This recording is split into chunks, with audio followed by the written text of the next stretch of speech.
Hi, welcome to Big Ted's Home and Garden. In today's video we're going to unbox and set up a Halfords HDC400 dashcam.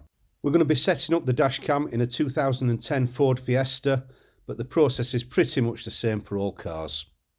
So let's open up the box and see what's inside. So the first thing we see when we open up the box is the dashcam itself. It's neatly enclosed in foam packaging, so let's take that out. And it's inside this thin plastic bag. And when we take it out of the bag, the red section that you can see towards the right hand side is the cover on the adhesive pad, which we'll be using later to stick the dash cam to the windscreen. If we then pull out the cardboard packaging, you can see underneath we've got the power cable. This is a cable for connecting the dash cam to a 12-volt power socket, a spare adhesive sticker, and the installation and operation manual.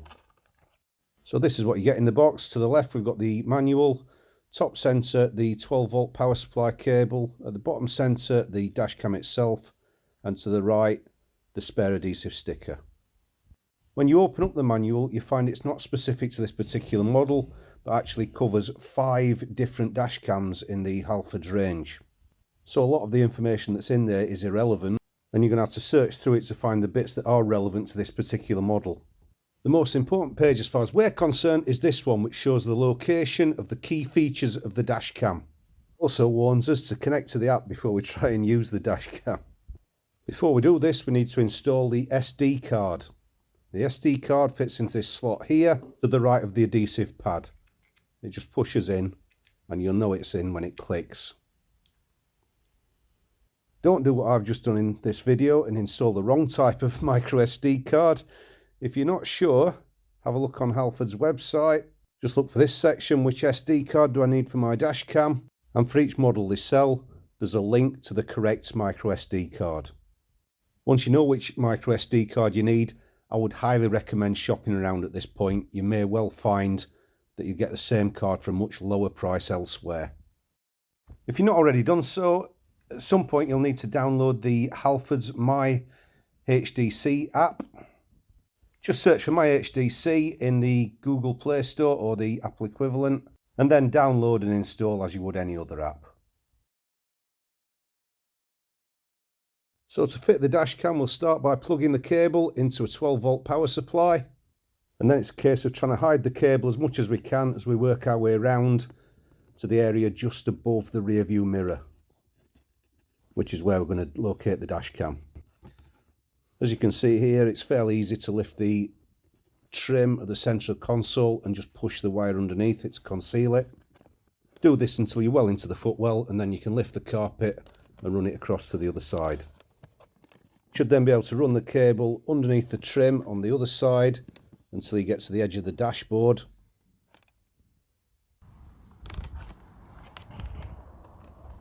Run it up the side of the dash and then clip it between the door pillar and the dash so it's nice and tight.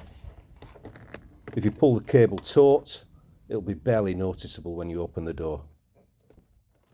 You can then fit the cable underneath the rubber trim, which runs right up to the roof. Then it's underneath the plastic trim at the top of the door pillar and across to the windscreen. The final step is to push the cable underneath the roof panel until you get across to the rear view mirror. Just leave enough cable exposed so that you can connect to the dash cam.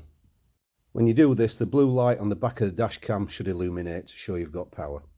You can now connect your phone to the dash cam using Wi-Fi and open up the My HDC app, which you should have already downloaded.